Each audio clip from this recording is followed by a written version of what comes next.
안녕 친구들. I hope you've been well. Today I come to you. Ugh, I can't talk. It's been a long day. I come to you with a review of Kill Me, Heal Me, episodes 9 and 10. I know I probably wasn't planning on doing this because last week I filmed a very brief mid-series review, right? Or a report, and then episodes 9 and 10 happened, and I thought, oh, this is too good, I can't pass it up. So, yes, I will be talking about Kill Me, Heal Me on this channel. What I'm hoping to do, of course, is blog a little bit over on my blog, but 2015 was, a lot of things happened in real life, so I realized that I can't spend as much time, unfortunately, blogging. And I don't know about you guys, but certainly the written word takes me a longer time to generate than the oral word. So hence this is one of the social media experiment components of 2015 and this Twinkie Dramas channel resurgence, I guess, if you will, or revival. But anyway, if you're a new subscriber, welcome. You're probably wondering, wow, this woman talks a lot. It goes with the territory. This is what I do for a living. I talk and talk and talk. My poor students, huh? Anyway, without further ado, let's get started on episode 9 and 10, Kill Me, Heal Me review. And I will say I'm trying something new every week. So from week to week, you'll notice that the videos change slightly. At the end of this review, I will insert a screen capture of what I think is one of the funniest, scenes from episodes 9 and 10. I'll say right now before I do any sort of review, okay? Because these are supposed to be very informal. Agreed? I love Anyona. I love Chisung's portrayal of her. She just cracks me up. And so, anyway, okay, so review. Episode 9 starts off with, because I wondered, after the way they ended episode 8 with the kiss and all of that, how are they going to, bring it, how are they going to continue on with episode 9? And it was hilarious. Nellie, Miss Nellie, I don't think she has a YouTube channel yet, but hi Nellie, because I know you watch this. She and I were cracking up about how it's just really the first, I think, 10 minutes of episode 9 were hilarious, especially as she's trying to, actually it was more than 10 minutes, but she's trying to, and hoping that Toyeon doesn't remember, and then of course Toyeon does. And I love their frankness with each other, and I love how Toyeon just keeps saying 차도연입니다, as if it's a reminder, and she's like, oh. But I think to offset, and this is one of the things that I really appreciate about this series, which is why, even though I had the best of intentions not to vlog or not to blog about this series, I found myself doing so, which is why I'm in front of you guys right now. The writing just goes seamlessly, or at least from my, perception, seamlessly from comedy to the dramatic, and that I really like, from the comedic to the dramatic. And after all of the running through the bushes and things like that, Toyeon ends up sitting in front to have breakfast, and then he says more to himself but also to Sege. He says, I promise 100 times, 1,000 times over, that if you will allow me uninterrupted time with her, then in my next lifetime, you can be the main person and I can be an alter ego and live in your shadows. And just, I don't know, the writing certainly could have come across very campy or corny, but the way Chisung is able to flesh that out certainly, I think, makes it compelling drama. So I think already enough people are saying that Chisung is really, the actor Chisung is really making Chadoyeon and all of his other 6 personalities really come to life. And I really am amazed by how he is imbuing them with so much character and so much personality. I will go on record and say Anyona cracks me up, that girl. And I'm going to call her a girl because when I see Chisung as Anyona, he really does embody her. And if you've seen it, I can't stop laughing because for those of you who remember the scene where she spots I can't remember her name, oh, Rijin's family picture, and then she sees Rion, and then she goes, Jinetta, and stuff like that. It just cracks me up. And then when they're fighting, and she gets her hair pulled out, or her little, puffy hoodie ears pulled out. I mean, it really goes to show the the strength of the characterization, certainly. So anyway, episode 9, there was a lot there. I don't know how much I can go into it. I'll try to link the blog post down below in the description bar. I was able to do a quick little mini recap because I was so enthralled with episode 9. A lot happens, and I love the fact that all the characters are actually quite smart, even though there are some character flaws in, each of them, as is, expected.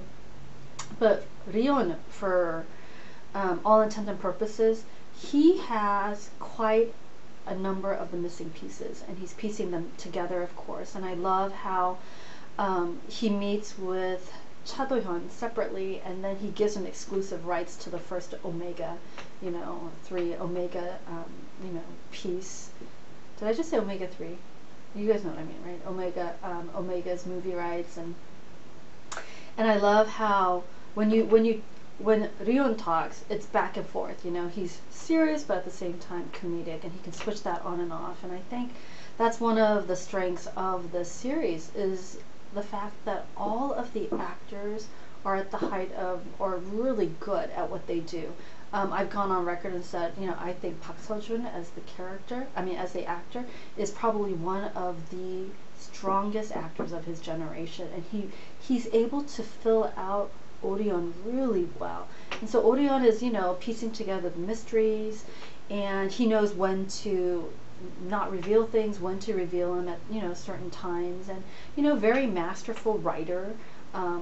As all mystery writers are, who are really good, he's able to take a look and assess characters and see what makes them tick and things like that. And so anyway, at the private lunch with Cha Do-hyun, I love how he waits until after lunch, and then he says, my third stipulation as they're walking out of the restaurant is that you allow me to meet my sister. And when she does show up, oh my gosh, it's hilarious. I know some of you are like, wow, they're really cute together, the brother-sister relationship, but I love how when she's stunned to see him sitting there, he goes, come on, sister. I can't even do it. I won't even try to reenact what he says, but just their interactions. And I have to wonder if the physicality of their reactions is in some respect his way of ensuring that their relationships stay very much that childish brother-sister relationship and not evolve into the adult relationship, which they could have, and they do have, but that's always there as a way to ground the relationship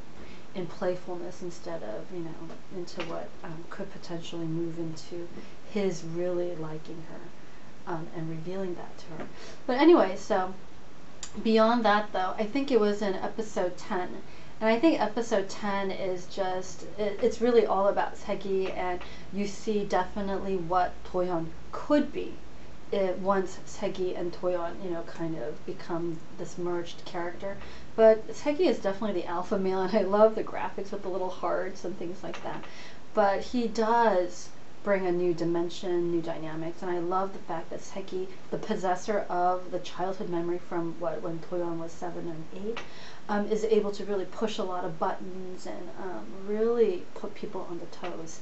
Now, I will say, though, that I have every confidence that Do-hyun is starting to demonstrate Segi-like characteristics, as I'm sure many of you guys have noticed. In the beginning part of episode 8, as he and Rijin were negotiating, the contract and stuff, and she kind of pulled, and then he was pushing back, and he was getting angry or irritated, and Secretary An and Rijin were like, Segi, Shinsegi? And he's like, no, it's Cha Do-hyun and stuff, right? We see that much more in, I think, episode 9 or 10. I think it was episode 9, because of course episode 10 is all about Segi. But in episode 9, when he and his cousin and his first love are going up the elevator, and then Ki-jun kind of teases him about, oh, so, were you so intent on, so power hungry that you kind of sent your girlfriend overseas and you ended up meeting with this potential bride? And you see Toyon, and you know, some of you may say, well, this is very out of character, and you know, to a certain extent you can, but I think as long as Toyon is with Rijin, his original personality is starting to slowly blend into the very timid, you know, Cha Do-hyun character. But he leans forward and he says, you know, what, you know, better way to keep, you know, don't worry, I have her, you know, kept in a very safe place. And then of course the elevator doors open dramatically, and of course Regent is there like bowing, and all two of the, you know, enemies are stunned. And then he leans forward and he tells his cousin, he says, and it's so great, the dramatics, where he says, you know, what better place than the workplace where I can keep her close and the safest, right? And then he walks out, and they're so cute as they walk very assuredly, you know, to his office. Rijin and Cha Do-hyun, you know, they high five and things like that. So certainly they're showing a lot of, you know, just, you know, hand in hand kind of, you know, cooperation, and they're just really so cute to watch together. One last thing, because I do want to try to keep this one short. Apparently, heart to heart, I talked a little too much. But last thing that I do want to mention, and there were so many good points to episodes 9 and 10, you know, so many things that I could talk about, but I won't. You know, I did mention something over on the blog, so you guys can take a look at it and such. But one last thing before anything else, and it's this scene between Orion and Segi, as Orion finally pieces it together and he realizes, oh my gosh, you know, Cha Do-hyun has split personality, and he realizes that, you know, his childhood trauma was something that, you know, he just didn't escape unscathed, that there was some really traumatic events. And to a certain extent, I think that's one of the reasons why Rion continues to play along with his parents' request of, or hope, that they don't remember that they're not, you know, fraternal twins, is that on some level he recognizes that something traumatic must have happened to Rijini to cause her not to remember that one time in her life. And so, and we know that Rijin was in the basement with Cha Do-hyun. And so I think that's also another layer as to why he's not pushing to try to get her to remember, and certainly why he continues, even though he's desperately in, you know, in love with her, that he's maintaining this facade of the brother-sister relationship. But anyway, as he bundles her up in the car, he grabs, you know, Rijini, and then of course Hege comes down and he's like, are you really sure you're her brother? And then, you know, Rijin is in the car, Rion tells her to stay in the car. And then he goes and he literally confronts, and, you know, for those of us who thought that Rion wasn't the alpha male up until that point, we saw certain, you know, hints of it. And, you know, he's such a goofball, you know, kind of happy-go-lucky guy, and he jokes around. I love the ongoing jokes about how his looks are like Wonbin level. Okay, so obviously I got cut off again, but his Wonbin level comment, and I love how that's such an ongoing joke. He's like, I look like Wonbin, or that Omega Rider looks like Wonbin. But anyway, so that poignant scene between Rion and Segi when Rion is taking Rijini away, and, you know, Segi very smugly says, are you sure you're her brother? Because he remembers that Rijini doesn't have any siblings. And Rion goes and he's like, you know, he tells him, I have the right of a brother. And that's when, you know, Segi says, that's what you say, but you look at her with the eyes of a man. And he's like, you don't have rights, you know. And then Rion counters, and I love how these two can go back and forth so quickly. And Rion really is one of, I think, the smartest characters in the series, because Rijini is the qualified psychiatrist, or she's being trained to, but Rion really knows what makes people tick. And, you know, as a writer of mysteries and motives and darker motives and things like that, the darker emotions and such, he has a very good understanding of the human condition and what people are capable of and all of those things. And we see that in the way that Rijini continues to consult him on, you know, certain problems that she has. But anyway, Rion leans in, and what he says totally stuns Segi, because he tells him, then you have even less right because you're part of this family.